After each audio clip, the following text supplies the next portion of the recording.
देखो बच्चों, पहले आपको बता दे रहा हूँ कि अगर कोई प्रॉब्लम हो नहीं आया इसमें से तो मुझे दोष नहीं देना।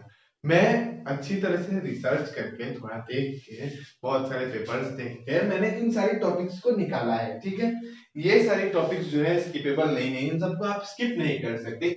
हेलो फ्रेंड्स, कैसे हैं आप सब? मेरा नाम है प्रिंस पांडे और आप सबका स्वागत करता हूं अपने इस यूट्यूब चैनल फिजिक्स इजी है पे।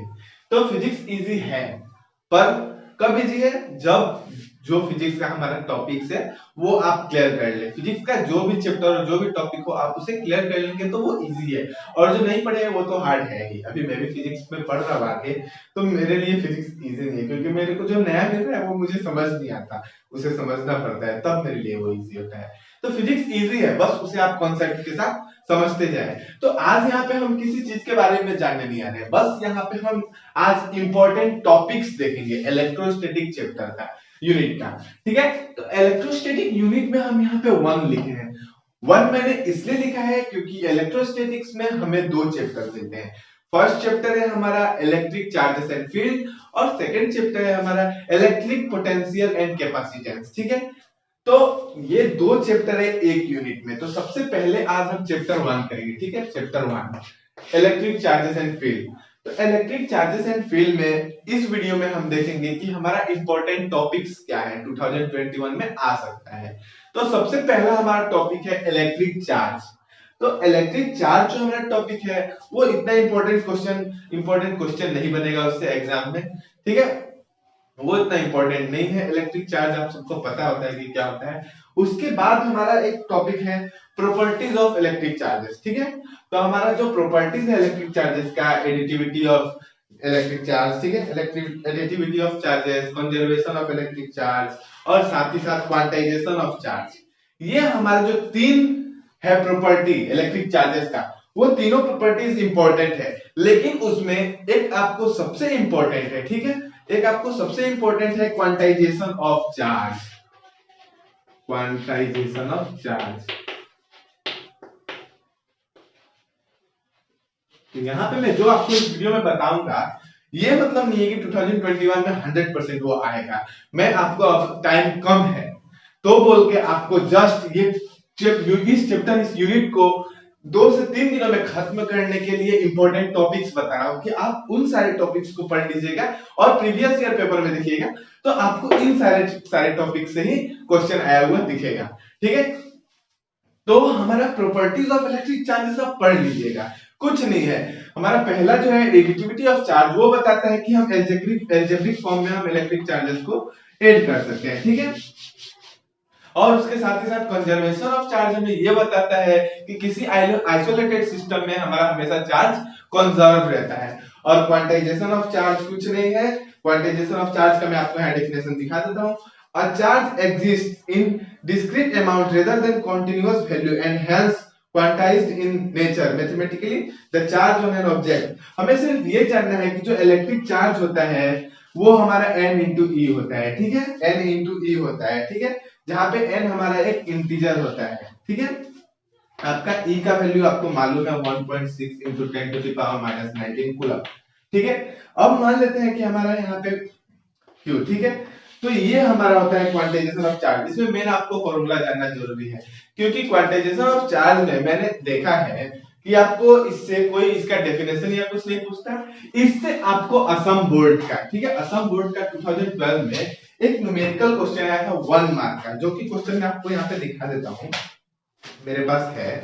यहाँ पे देखिए, can a body have a charge of 1.8 into 10 to the power minus 19 coulomb. ठीक है, तो यहाँ पे हमें Q दिया हुआ है 1.8 into 10 to the सॉरी 1.08 ना, सॉरी 1.8, ठीक है, 10 to the power minus 19 coulomb. अब हमें मिलता है Q इक्वल टू Ne। ठीक है, तो यहाँ पे हमें इसका सॉल्यूशन मैं आपको दिखा देता हूं। ठीक है, यहाँ पे देखिए Q हमारा चार्ज है बॉडी का, N हमारा इंटीजर है, E हमारा इलेक्ट्रॉन का चार्ज है। तो ये आपको दिख रहा है 1.8 into 10 to the power minus 19 coulomb. ठीक है, इक्वल टू n इंटू ये हमारा 1.6 into 10 to the power minus 19 coulomb. तो ये हमारा कैंसिल हो जाता है। ठीक है, लेकिन हमें यहाँ पे n इक्वल टू मिलता है 1.125। ठीक है, ये हमारा नहीं हो सकता। ठीक है, एन n हमारा जो है वो इंटीजर होता है। ठीक है, as n is not an integer so this value of charge is not possible. ठीक है, हमारा जो यहाँ पे n रहता है वो हमेशा एक इंटीजर होता है। ठीक है, इंटीजर कहने का मतलब क्या, हमारा -2 -1 0 1 2 जितने भी नंबर है वो डेसिमल में ना हो, वो सारे इंटीजर नंबर है। तो अगर हमारा n का वैल्यू हमारा इंटीजर नहीं आता है तो वो चार्ज पॉसिबल नहीं होता है। तो यहाँ पे पूछा था क्या है, किसी बॉडी का 1.8 × 10⁻⁻19 चार्ज पॉसिबल है, तो नहीं, इसका आंसर लिखोगे नो। अगर मन होगा तो आप ऐसा भी कर सकते हो। तो ये एक इंपॉर्टेंट टॉपिक है। उसके बाद सबसे मेन इंपॉर्टेंट टॉपिक इस यूनिट का, इस चैप्टर का, ठीक है, कूलम्ब्स लॉ। ठीक है, कूलम्ब्स लॉ आपको बहुत ही ज्यादा ध्यान देना है, कूलम्ब्स लॉ। ठीक है, कूलम्ब्स लॉ, इसका आपको मैं पीडीएफ बना के दे दूंगा नीचे। मैं यहाँ पे अभी सिर्फ टॉपिक आपको बता रहा हूँ, अगर सीरियलाइजर को टॉपिक देखना है उसका एक पीडीएफ आपको नीचे मिल जाएगा। तो कूलम्ब्स लॉ से हमेशा क्वेश्चंस आते रहते हैं। ठीक है, कूलम्ब्स लॉ का डेफिनेशन आ सकता है। ठीक है, और उसके साथ ही साथ इसका डेरिवेशन भी आ सकता है। डेरिवेशन क्या है, फॉर्मूला होता है हमारा F जो होता है वो इक्वल होता है दो चार्जेस के प्रोडक्ट बाय उन दोनों का बच का डिस्टेंस। ठीक है, ये होता है हमारा प्रोडक्ट डिस्टेंस का स्क्वायर, ये हमारा होता है कूलम्ब्स लॉ। आप सबको ये पता है। ठीक है, लेकिन इसमें हमारा एक के भूल गया, सॉरी, के। ठीक है, के का वैल्यू आप लोग जानते हैं कि 1.1/45 एब्सोल्यूट नॉट, ये आप लोग जानते हैं। ठीक है, एब्सोल्यूट नॉट और ये एब्सोल्यूट नहीं हो सकता है, पर ये आप पे डिपेंड करता है वैक्यूम में है ना किसी दूसरे ये में है। ठीक है, तो यहाँ पे अगर दूसरे मीडियम में होगा तो यहाँ एब्सोल्यूट हो जाएगा, और यहाँ अगर हमारा वैक्यूम में एयर मीडियम में रहेगा तो एब्सोल्यूट नॉट होता है। ठीक है, तो कूलम्ब्स लॉ आपको आ सकता है कि कूलम्ब्स लॉ का डेफिनेशन स्टेट कूलम्ब्स लॉ, और उसका फॉर्मूला लिखने को आ सकता है 2 मार्क का, या आपको साथ ही साथ इसका डेरिवेशन आ सकता है कि कूलम्ब्स लॉ को वेक्टर फॉर्म में रिप्रेजेंट करे। कभी कभी पूछ देता है कि कूलम्ब्स लॉ को जो है, जो फॉर्मूला है वेक्टर फॉर्म में, उसे वेक्टर फॉर्म में लिख दे।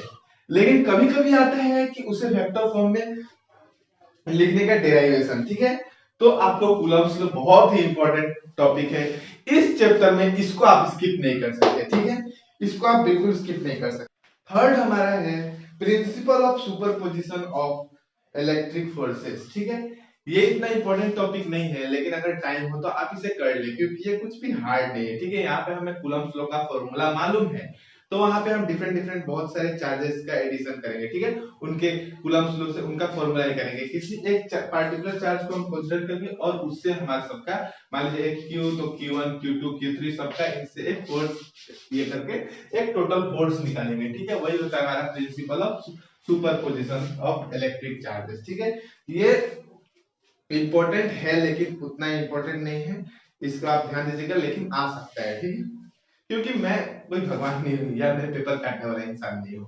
आपको कोई भी क्वेश्चन आ सकता है, कहीं से भी क्वेश्चन आ सकता है, लेकिन पहले के हिसाब से अभी कौन कौन सा ये आया है मैं आपको वो बता रहा हूँ कि कौन कौन सा टॉपिक से क्वेश्चन आ चुके हैं। ठीक है, फोर्थ हमारा है electrostatic force due to continuous charge distribution. इसमें हमें मिल जाता है linear charge distribution, surface charge distribution और वॉल्यूम चार्ज डिस्ट्रीब्यूशन। ये हमारा 3 डिस्ट्रीब्यूशन होता है। ठीक है, तो ये आपको जानना जरूरी है सेकंड चैप्टर के लिए। तो अगर आप इसे कर लिए रहेंगे और इससे कम क्वेश्चन नहीं भी आ रहा है और आप इसे कर लेंगे तो आप सेकंड चैप्टर में आपको बहुत हेल्प मिलेगा। ठीक है, आगे आपको एक गॉस लॉ ये सब मिलेगा, उसमें ये बहुत ही जरूरी पड़ता है। तो अगर टाइम है तो आप इसे भी कर लो, ये बहुत ही जरूरी है। ठीक है, जरूरी नहीं है कि एग्जाम में नहीं आ रहा तो वो जरूरी नहीं है, उसको समझेंगे ताकि हम आगे का इंपॉर्टेंट टॉपिक को अच्छी तरह से समझ सके। ठीक है, उसके बाद आपको इलेक्ट्रिक फील्ड और इलेक्ट्रिक फील्ड इंटेंसिटी, ये जो है इससे 1 या 2 मार्क का क्वेश्चन आपको बन सकता है कि इलेक्ट्रिक फील्ड क्या है, इलेक्ट्रिक फील्ड इंटेंसिटी क्या है। ठीक है, और इलेक्ट्रिक फील्ड इंटेंसिटी कब घटता है कब बढ़ता है, ये बहुत ही जरूरी है। ठीक है, और इसके साथ ही साथ इसका यूनिट्स भी याद रखिएगा, 1 मार्क का क्वेश्चन आपको आ सकता है कि इलेक्ट्रिक फील्ड इंटेंसिटी का यूनिट क्या है। तो इलेक्ट्रिक फील्ड इंटेंसिटी का यूनिट है न्यूटन पर कूलम, ये याद रखिएगा। ठीक है, इलेक्ट्रिक फील्ड इंटेंसिटी का फॉर्मूला होता है E = F/Q। F का हमारा होता है न्यूटन और Q हमारा कूलम चार्ज। ठीक है, तो ऐसे हम यूनिट निकाल लेते हैं, हमारा फॉर्मूला से ही यूनिट बनता है, ये आपको बताने की जरूरत मुझे नहीं है। Electric field due to point charge, ये बहुत ही इंपॉर्टेंट है, आप इसको कर लीजिएगा, इसका डेरिवेशन आपको आ सकता है, आगे आ सकता नहीं है, अब आएगा ये कैसे बता दो, आ सकता है, ठीक है। अब मैं कैसे बताऊंगा कि आएगा कि नहीं, मैं आपको बता रहा हूँ कि आ सकता है, क्योंकि मैं जितना भी पहले खुद के टाइम पढ़ा हूँ, खुद के टाइम भी रिसर्च किया था, और साथ ही साथ अभी आप लोग के लिए भी कर रहा हूँ, तो मुझे लगता है कि ये इंपॉर्टेंट है, क्योंकि इससे रिलेटेड क्वेश्चंस आए हैं, ठीक है, इसका डेरिवेशन भी आया है। तो electric field due to point charge, इसका डेरिवेशन आपको इंपॉर्टेंट है, वो आपको करना होगा, ये स्किप करने से नहीं होगा, ठीक है। Electric field due to point charge ये इंपॉर्टेंट है, इसे आपको क्लियर करना होगा। उसके बाद electric field due to a system of charges, मैंने ज्यादातर देखा है जो हमारा सिस्टम वाला आता है, कोई जो टॉपिक होता है वो सारा नहीं आता है, जो एक सिंगल में होता है वही ज्यादा आता है। तो यहाँ पे electric field due to a system of charge, यहाँ पे हमारा बहुत सारे चार्जेस का सिस्टम होता है, उसमें हमारा उसके वजह से हमारा एक इलेक्ट्रिक फील्ड निकालना पड़ता है, ठीक है। तो आपको यहाँ पे electric field due to point charge ज्यादा जरूरी है, electric field due to system of charges उतना ज्यादा जरूरी नहीं है, लेकिन अगर आपके पास टाइम है तो आप उसे कर सकते हैं। और उसके बाद हमारा इलेक्ट्रिक फील्ड लाइंस, तो इलेक्ट्रिक फील्ड लाइंस आपको मैट्रिक्स से मिलता है कि इलेक्ट्रिक फील्ड लाइंस होते क्या है, इलेक्ट्रिक फील्ड लाइंस की प्रॉपर्टीज क्या है। उसमें सबसे आपको मेन एक प्रॉपर्टी कि हमारा जो इलेक्ट्रिक फील्ड लाइंस है, ऐसे जो हमारे जाते हैं, वो हमारा कभी भी लाइन इंटरसेक्ट नहीं करते एक दूसरे से। अब इस पॉइंट पे इंटरसेक्ट क्यों नहीं करते, ये एक प्रॉपर्टी हमें मिलता है, कैरेक्टरिस्टिक्स मिलता है इलेक्ट्रिक फील्ड का, कि कभी भी इलेक्ट्रिक फील्ड लाइंस एक दूसरे को इंटरसेक्ट नहीं करते। अब इंटरसेक्ट क्यों नहीं करते, इसका कारण हमें क्वेश्चन आता रहता है, इंपॉर्टेंट क्वेश्चन है, मैं आपको यहाँ पे बता दे रहा हूँ। तो क्यों इलेक्ट्रिक फील्ड लाइंस एक दूसरे को इंटरसेक्ट नहीं करते, ये एक क्वेश्चन है हमारा, ठीक है। तो ये इंटरसेक्ट एक दूसरे को इसलिए नहीं करते क्योंकि अगर एक पॉइंट पे ये हमारा टेंजेंट से हम डायरेक्शन शो करते हैं किसी भी इलेक्ट्रिक फील्ड का ना, तो अगर इस पॉइंट पे हमारा दो इंटरसेक्ट किया, अब हम इससे टेंजेंट लेंगे तो हमारा इलेक्ट्रिक फील्ड इस डायरेक्शन में, ठीक, और अगर इस पे हम टेंजेंट चुके तो हमारा इलेक्ट्रिक फील्ड इस डायरेक्शन में। तो यहाँ पे एक ही पॉइंट का दो इलेक्ट्रिक फील्ड में डायरेक्शन कैसे हो सकता है, ये इम्पॉसिबल है। इसकी वजह से हम ये कहते हैं कि इलेक्ट्रिक फील्ड लाइंस कभी भी एक दूसरे को इंटरसेक्ट नहीं करते, ठीक है, ये याद रखिएगा, ये एक इंपॉर्टेंट क्वेश्चन है, properties of electric field lines, ये क्वेश्चन आता रहता है, ठीक है। उसके बाद हमारा आता है what is electric dipole, define electric dipole, ये एक इंपॉर्टेंट क्वेश्चन है, ठीक है। इसके साथ ही साथ इसका आपका फॉर्मूला भी याद करना जरूरी रहेगा। तो इलेक्ट्रिक डाइपोल क्या होता है, इलेक्ट्रिक डाइपोल मोमेंट, उसमें आपको फॉर्मूला मिलेगा। तो इलेक्ट्रिक डाइपोल का डेफिनेशन होता है कि दो अपोजिट चार्जेस एक दूसरे से एक डिस्टेंस पे ये रहते हैं, ठीक है।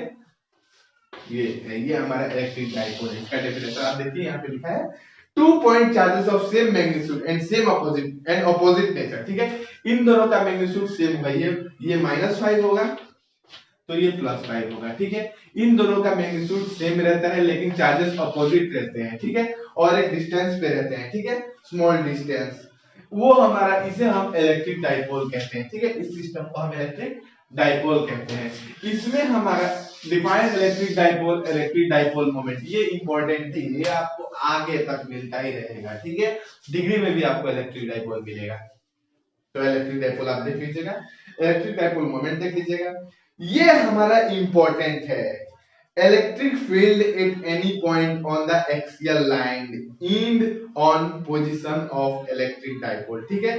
Electric field at any point on axial line, ठीक है, और end on position of electric dipole, दो टाइप से हमारा क्वेश्चन आ सकता है। End on electric position of electric dipole मतलब कि जो हमारा इलेक्ट्रिक डाइपोल रहेगा, ये दो अपोजिट चार्जेस -q +q, इसी के एक्सियल लाइन में हमारा एक दूसरा चार्ज होगा, ठीक है, दूसरा चार्ज होगा, ठीक है। Electric field at any point on the axial line, हमारा इन दोनों, इस डाइपोल की वजह से हमारा इलेक्ट्रिक फील्ड बनता है, और इस पॉइंट पे हमारा इलेक्ट्रिक डाइपोल की वजह से कितना होगा हमें वो निकालना होता है।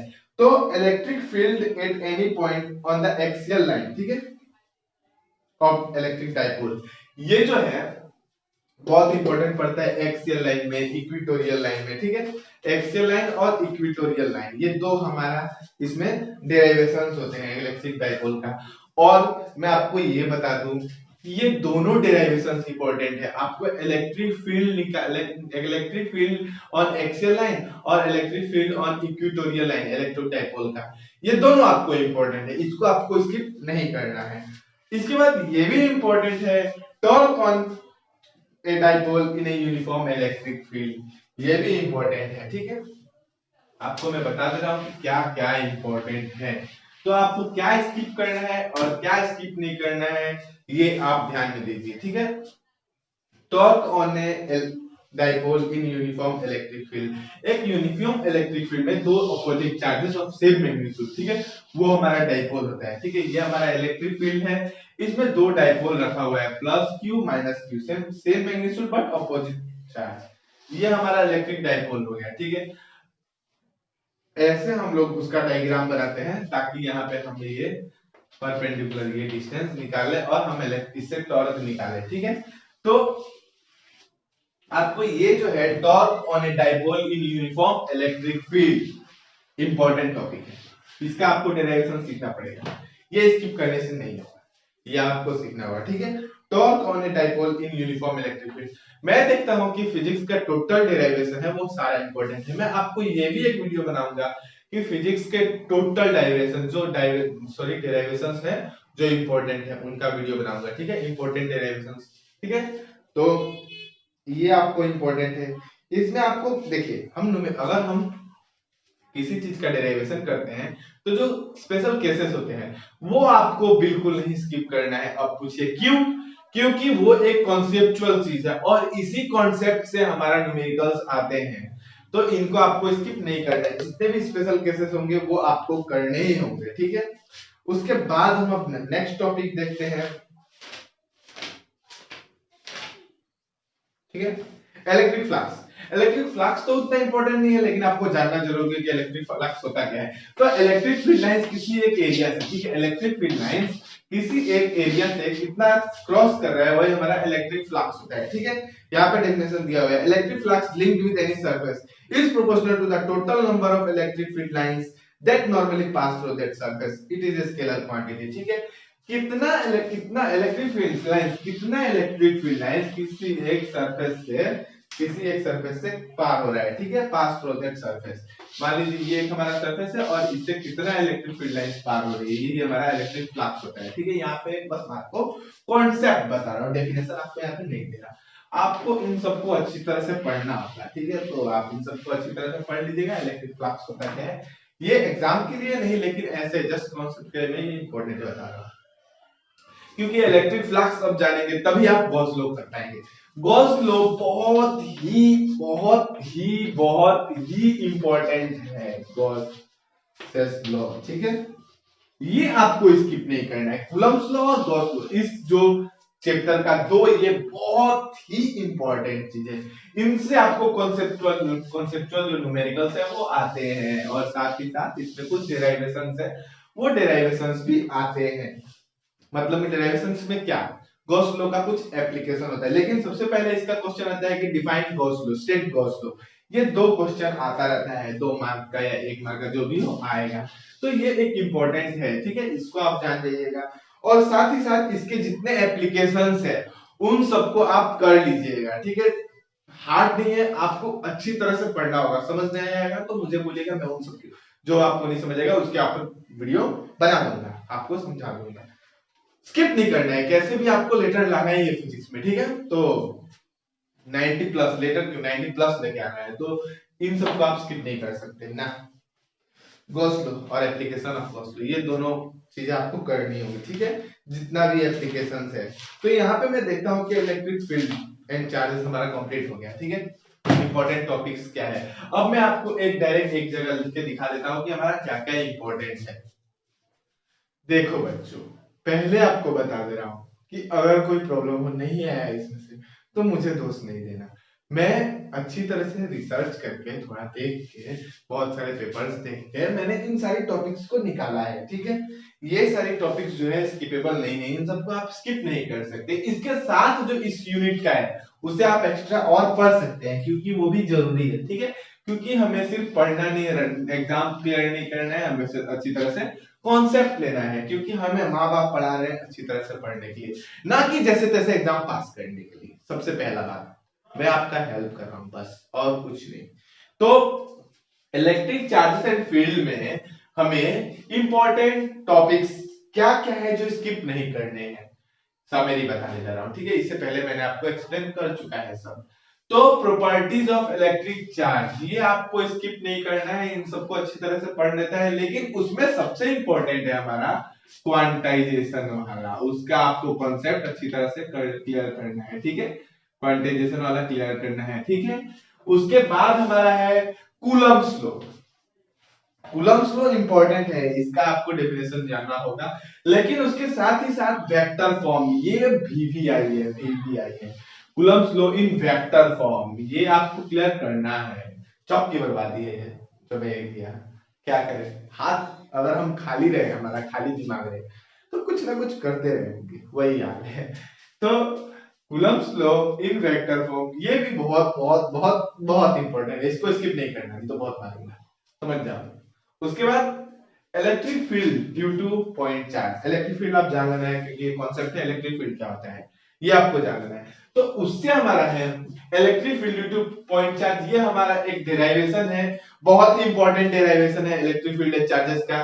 तो electric field due to point charge, ये आपको जरूर जरूर जरूर क्लियर करना है, और इसके साथ साथ electric field due to a system of charges, ये भी आपको क्लियर करना है, लेकिन इसको आपको स्किप नहीं करना है। यहाँ पे मैंने जितना लिखा है उसमें से अगर आप स्किप किए और पेपर में इसमें से कोई आ गया तो बहुत मारूंगा, अगर नहीं किए तो समझ जाओ। तो आपको ये जो दे रहा हूं मैं, ये सारा करना है, इसको स्किप नहीं कर सकते। तो electric field due to point charge, ये आप कर लीजिएगा, इसे बिल्कुल इग्नोर नहीं करना है। फिर डाइपोल और डाइपोल मोमेंट, ये कॉन्सेप्चुअल चीज है, आपको इसको करना है, एक दो मार्क का क्वेश्चन आ सकता है, ठीक है। इसमें हमारा इंपॉर्टेंट डेरिवेशन जो स्किप नहीं करना है बच्चा, स्किप नहीं करना है, एक्सियल और इक्वेटोरियल, एक्सियल और इक्वेटोरियल, इन दोनों से डेरिवेशंस आ सकते हैं किसी एक का, कि एक्सियल पॉइंट में हमारा इलेक्ट्रिक डाइपोल मोमेंट निकाले, electric field due to dipole moment on axial line, और electric field due to dipole moment on equatorial line, जो हमारा डेरिवेशंस है। मैं यहाँ पे कंप्लीट नहीं लिखा हूँ, एक्सियल और इक्वेटोरियल समझने के लिए लिखा हूँ, क्योंकि अगर बाबू आप पढ़े होंगे इलेक्ट्रिक चार्जेस एंड फील्ड, थोड़ा भी क्लास किए होंगे, तो आपको एक्सियल लाइन और इक्वेटोरियल लाइन डाइपोल मोमेंट से रिलेटेड मैंने लिखा है, तो आपको समझ आना चाहिए कि सर क्या कहना चाहते हैं। तो इलेक्ट्रिक डाइपोल और डाइपोल मोमेंट से हमारा एक डेरिवेशन आता है, electric field due to dipole on axial line, ऐसे कुछ हमारा टॉपिक है, मैं एग्जैक्ट आपको बता देता हूँ कैसे लिखा हुआ होगा उसमें, ठीक है। क्या पता आप लोग को ये भी ना समझ आए, तो लिखा रहेगा electric field at any point on axial line due to on sorry electric field at any point on axial line of electric dipole, ठीक है।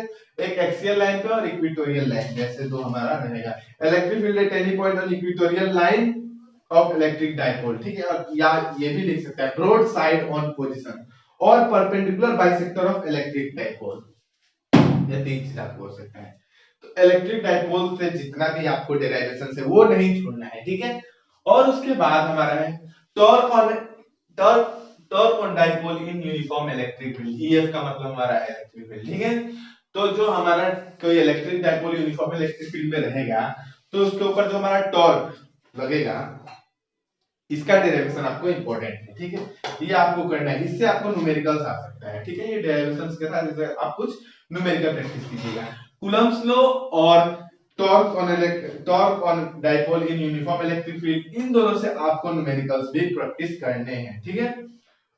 इससे भी न्यूमेरिकल आ सकता है, लेकिन वो दोनों ज्यादा इंपॉर्टेंट है। उसके बाद बहुत बहुत बहुत वीवीआई, गॉस लॉ और उसका एप्लीकेशन, ये आपको करना ही पड़ेगा। गॉस लॉ क्या है और साथ ही साथ इसका एप्लीकेशन जितना भी है, तो अगर आप वो